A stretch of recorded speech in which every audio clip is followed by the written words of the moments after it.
Remand ಏನಾಯಿತು, ಯಾವ grounds ಮೇಲೆ ಕೊಡ್ತಾ ಹೈಕೋರ್ಟ್? ಸರ್, ಇವತ್ತು ವಿನಯ್ ಕುಲಕರ್ಣಿ ಅವರು ಯೋಗೇಶ್ ಗೌಡ ಹತ್ಯೆ ಪ್ರಕರಣದಲ್ಲಿ ವಿನಯ್ ಕುಲಕರ್ಣಿ ಮತ್ತು ಇತರ ಆರೋಪಿಗಳು ಜಾಮೀನು ಅರ್ಜಿ ಮತ್ತು ವಿನಯ್ ಕುಲಕರ್ಣಿ ಅವರು ಸಂಬಂಧಪಟ್ಟಂತೆ ಶಿಕ್ಷೆಗೆ ಅಂದರೆ ಏನು ವಿಶೇಷ ನ್ಯಾಯಾಲಯ ಏನು ಶಿಕ್ಷೆ ಕೊಟ್ಟಿತ್ತು ಅದಕ್ಕೆ ತಡೆ ಕೊಡಬೇಕು ಅಂತ ನಮ್ಮದು 2 ಅರ್ಜಿಗಳು ಸಲ್ಲಿಸಿದ್ವಿ. ಆ 2 ಅರ್ಜಿಗಳನ್ನ ಮಾನ್ಯ ವಿಭಾಗೀಯ ಪೀಠ ಅಂದರೆ ಡಿವಿಷನ್ ಬೆಂಚ್ನ ಹೈಕೋರ್ಟ್ನ ಡಿವಿಷನ್ ಬೆಂಚ್ ಇವತ್ತು ಅಲೋ ಮಾಡಿ ಒಂದಷ್ಟು ಕಂಡೀಷನ್ಸ್ನ ಸಹ ಇಂಪೋಸ್ ಮಾಡಿದೆ. ಅದರಲ್ಲಿ ನಾವು ಮುಖ್ಯವಾದಂಥ ವಾದ ಮಂಡನೆ ಮಾಡಿದ್ವಿ. ವಿನಯ್ ಪ್ರಮುಖವಾಗಿ ಸಿ.ವಿ. ನಾಗೇಶ್ ಅವರು ಹಿರಿಯ ವಕೀಲರು ವಿನಯ್ ಕುಲಕರ್ಣಿ ಪರವಾಗಿ ವಾದ ಮಾಡಿದರು. ವಿನಯ್ ಕುಲಕರ್ಣಿ ಅವರು ಈ ಪ್ರಕರಣದಲ್ಲಿ ಯಾವುದೇ ರೀತಿಯ ಪಾತ್ರ ವಹಿಸಿಲ್ಲ. 2016ರಲ್ಲಿ ಆಲ್ರೆಡಿ ಬೇರೆ ಅಂದರೆ ಲೋಕಲ್ ಪೊಲೀಸರು, ಧಾರವಾಡ ಪೊಲೀಸರು ಈ ಕೇಸ್ನ ತನಿಖೆ ಮಾಡಿ ಬೇರೆ ಆರೋಪಿಗಳ ವಿರುದ್ಧ ದೋಷಾರೋಪಣಾ ಪಟ್ಟಿನ ಸಲ್ಲಿಸಿದ್ರು ಅನ್ನೋದನ್ನ ಅಲ್ಲಿ ಅದಾದ ನಂತರ 4 ವರ್ಷಗಳ ನಂತರ CBIಗೆ ಈ ಪ್ರಕರಣ ಹಸ್ತಾಂತರ ಆಗಿತ್ತು. ಅಲ್ಲಿ ವಿನಯ್ ಕುಲಕರ್ಣಿ ಅವ್ರನ್ನ ಈ ಪ್ರಕರಣದಲ್ಲಿ ಸಿಲುಕಿಸಲಾಗಿತ್ತು. ಯಾವುದೇ ರೀತಿಯ ಎಳ್ಳಷ್ಟು ಸಹ ಪಾತ್ರ ಅವ್ರದ್ದು ಈ ಪ್ರಕರಣದಲ್ಲಿ ಇಲ್ಲ ಅನ್ನೋದು ಪ್ರಮುಖವಾಗಿ ಸಿ.ವಿ. ನಾಗೇಶ್ ಅವರು ವಾದ ಮಂಡನೆ ಮಾಡಿದರು. CBIಯಿಂದ ಹೆಚ್ಚುವರಿ ಸಾಲಿಸಿಟರ್ ಜನರಲ್ S.V. ರಾಜು ಅವರು ಸಹ ಬಂದು ವಿನಯ್ ಕುಲಕರ್ಣಿ ಅವರ ಪಾತ್ರ ಇದೆ ಈ ಕೇಸಲ್ಲಿ ಅನ್ನೋದು ವಿಚಾರವನ್ನು ವಾದ ಮಂಡನೆ ಮಾಡಿದರು. ಎಲ್ಲ ಅಂಶಗಳನ್ನ ಪರಿಗಣನೆ ಮಾಡಿ ಇವತ್ತು ಮಾನ್ಯ ಉಚ್ಚ ನ್ಯಾಯಾಲಯ ಮೇಲ್ನೋಟಕ್ಕೆ ಸಾಕ್ಷ್ಯಾಧಾರಗಳು ಕಂಡು ಬರ್ತಾ ಇಲ್ಲ ಅನ್ನೋ ಅಂಶಗಳನ್ನ ಪರಿಗಣನೆ ಮಾಡಿ ಇವತ್ತು ವಿನಯ್ ಕುಲಕರ್ಣಿ ಅವರಿಗೆ ಶಿಕ್ಷೆಯನ್ನು ಅಮಾನತಿನಲ್ಲಿಟ್ಟು ಅವರಿಗೆ ಇವತ್ತು ಜಾಮೀನು ಮಂಜೂರು ಮಾಡಿದೆ. ಹಾಗೆ ಕೆಳಹಂತದ ನ್ಯಾಯಾಲಯ, ವಿಶೇಷ ನ್ಯಾಯಾಲಯ ಏನು ತೀರ್ಪು ಕೊಟ್ಟಿತ್ತು, ಈ ಜೀವಾವಧಿ ಶಿಕ್ಷೆ ಕೊಟ್ಟಿತ್ತು, ಆ ಜೀವಾವಧಿ ಶಿಕ್ಷೆಗೆ ತಡೆ ನೀಡಿದೆ. ಇದು ಮಧ್ಯಂತರ ತಡೆ ಆಜ್ಞೆ ಅಂತೇಳಿ ಮೇಲ್ಮನವಿ ಅಂದರೆ ಈ ಹೈಕೋರ್ಟ್ನಲ್ಲಿ ಮೇಲ್ಮನವಿ ಸಂಪೂರ್ಣವಾಗಿ ವಿಚಾರಣೆ ಮುಗಿಯುವವರೆಗೆ ಸಹ ಅಂದರೆ ಈ ಮೇಲ್ಮನವಿ ಅಂದರೆ ಇತ್ಯರ್ಥ ಆದರೆ ಕೆಳಹಂತದ ನ್ಯಾಯಾಲಯ ಕೊಟ್ಟಿರುವಂತಹ ತೀರ್ಪು ಸರಿ ಇದೆಯೋ ಅಥವಾ ತಪ್ಪಿದೆಯೋ ಅನ್ನೋದನ್ನ ಮಾನ್ಯ ಉಚ್ಚ ನ್ಯಾಯಾಲಯ ಇಲ್ಲಿ ಮರುಪರಿಶೀಲನೆ ಮಾಡಬೇಕಾಗುತ್ತೆ. ಅಂದರೆ ಎವಿಡೆನ್ಸಲ್ಲಿ ರೆಕಾರ್ಡ್ ಮಾಡಿರೋದನ್ನ ಮತ್ತೆ ರೀಅಪ್ರಿಷಿಯೇಟ್ ಮಾಡಬೇಕಾಗುತ್ತೆ. ಅದನ್ನು ಮಾಡೋವರೆಗೂ ಸಹ ಟೈಮ್ ಹಿಡಿಯುತ್ತೆ. ಇಲ್ಲಿ ಹೈಕೋರ್ಟಲ್ಲಿ ಇದು ತುಂಬ ಹಳೆ ಅಪೀಲ್ಗಳು ಸಹ ಪೆಂಡಿಂಗ್ ಇರುವಂಥ ಸಂದರ್ಭಗಳು ಇದ್ದಾವೆ. ಅದೆಲ್ಲ ಮುಗಿಯೋವರೆಗೂ ಸಹ ಈ ಸದ್ಯಕ್ಕೆ ವಿಚಾರಣೆ ಕೈಗೊಳ್ಳೋಕ್ಕಾಗಲ್ಲ.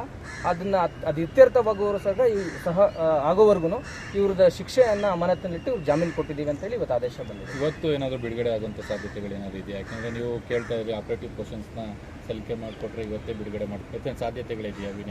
ನೋಡಬೇಕು ಸರ್, ನಮಗೆ ದೃಢೀಕೃತ ಪ್ರತಿ ಸಿಗಬೇಕಾಗುತ್ತೆ. ಮಾನ್ಯ ಉಚ್ಚ ನ್ಯಾಯಾಲಯ ದೃಢೀಕೃತ ಪ್ರತಿ ಸಿಕ್ಕ ನಂತರ ನಾವು ಅಲ್ಲಿ ವಿಶೇಷ ನ್ಯಾಯಾಲಯಕ್ಕೆ ನಾವೊಂದು ಅರ್ಜಿನ ಸಲ್ಲಿಸಿ ಈ ಪ್ರಕರಣವನ್ನು ಈ ಥರ ಹೈಕೋರ್ಟಲ್ಲಿ ಇವತ್ತು ಆದೇಶ ಆಗಿದೆ, ಅದಕ್ಕೆ ನೀವು ತಗೊಳ್ಳಿ ಅಂತ ನಾವು ಮನವಿ ಮಾಡಬೇಕಾಗುತ್ತೆ. ಅದು ಆದೇಶದ ದೃಢೀಕೃತ ಪ್ರತಿ ಸಿಕ್ಕ ನಂತರ ನಾವು ಅದನ್ನು ತೀರ್ಮಾನ ತಗೊತೀವಿ. ಯಾವ ಗ್ರೌಂಡ್ಸ್ ಮೇಲೆ ಕೊಡ್ತಾ ಹೈಕೋರ್ಟ್?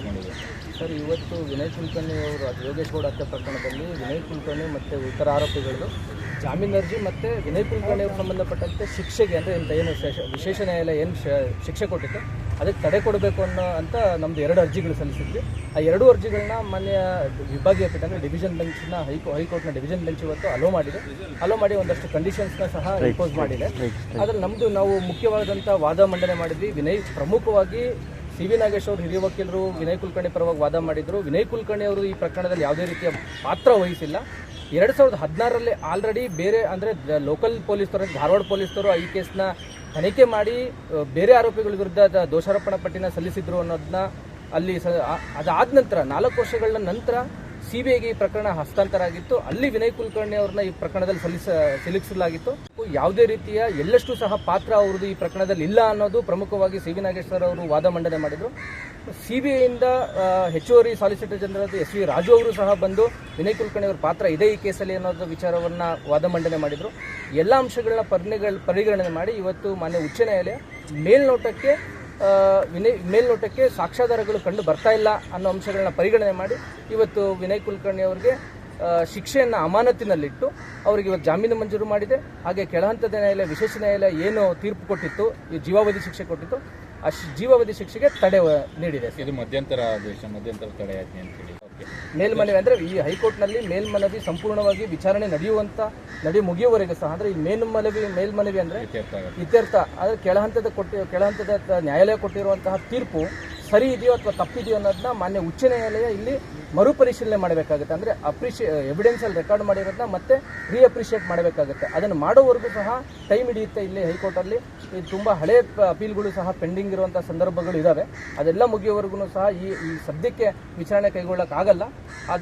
ಅದು ಇತ್ಯರ್ಥವಾಗುವವರು ಸಹ ಆಗೋವರೆಗೂ ಇವ್ರದ್ದು ಶಿಕ್ಷೆಯನ್ನು ಅಮಾನತಿನಲ್ಲಿಟ್ಟು ಜಾಮೀನು ಕೊಟ್ಟಿದ್ದೀವಿ ಅಂತೇಳಿ ಇವತ್ತು ಆದೇಶ ಬಂದಿದೆ. ಇವತ್ತು ಏನಾದರೂ ಬಿಡುಗಡೆ ಆಗುವಂಥ ಸಾಧ್ಯತೆಗಳು ಏನಾದರೂ ಇದೆಯಾ? ಯಾಕಂದರೆ ನೀವು ಕೇಳ್ತಾ ಇದ್ರಿ ಆಪರೇಟಿವ್ ಕ್ವಶನ್ಸ್ನ ಸಲ್ಲಿಕೆ ಮಾಡಿಕೊಟ್ರೆ ಇವತ್ತೇ ಬಿಡುಗಡೆ ಮಾಡ್ತಾರೆ ಸಾಧ್ಯತೆಗಳಿದೆಯಾ ವಿನಯ್ ಕುಲಕರ್ಣಿ? ನೋಡಬೇಕು ಸರ್, ಇನ್ನು ನಮಗೆ ಇನ್ನು ದೃಢೀಕೃತ ಪ್ರತಿ ಸಿಗಬೇಕಾಗುತ್ತೆ. ಮಾನ್ಯ ಉಚ್ಚ ನ್ಯಾಯಾಲಯ ದೃಢೀಕೃತ ಪ್ರತಿ ಸಿಕ್ಕ ನಂತರ ನಾವು ಅಲ್ಲಿ ವಿಶೇಷ ನ್ಯಾಯಾಲಯಕ್ಕೆ ನಾವೊಂದು ಅರ್ಜಿನ ಸಲ್ಲಿಸಿ ಈ ಪ್ರಕರಣವನ್ನು ಈ ಥರ ಹೈಕೋರ್ಟಲ್ಲಿ ಇವತ್ತು ಆದೇಶ ಆಗಿದೆ, ಅದಕ್ಕೆ ನೀವು ತಗೊಳ್ಳಿ ಅಂತ ನಾವು ಮನವಿ ಮಾಡಬೇಕಾಗುತ್ತೆ. ಅದು ಆದೇಶದ ದೃಢೀಕೃತ ಪ್ರತಿ ಸಿಕ್ಕ ನಂತರ ನಾವು ಅದನ್ನು ತೀರ್ಮಾನ ತಗೊತೀವಿ. ನಿರ್ಭೀತ, ನಿಷ್ಪಕ್ಷಪಾತ, ವಿಶ್ವಾಸಾರ್ಹ ಸುದ್ದಿಗಳಿಗೆ ಮತ್ತೊಂದು ಹೆಸರಾಗಿರುವ ನ್ಯೂಸ್ 18 ಕನ್ನಡ ಈಗ ಆಪ್ನಲ್ಲೂ ಲಭ್ಯವಿದೆ.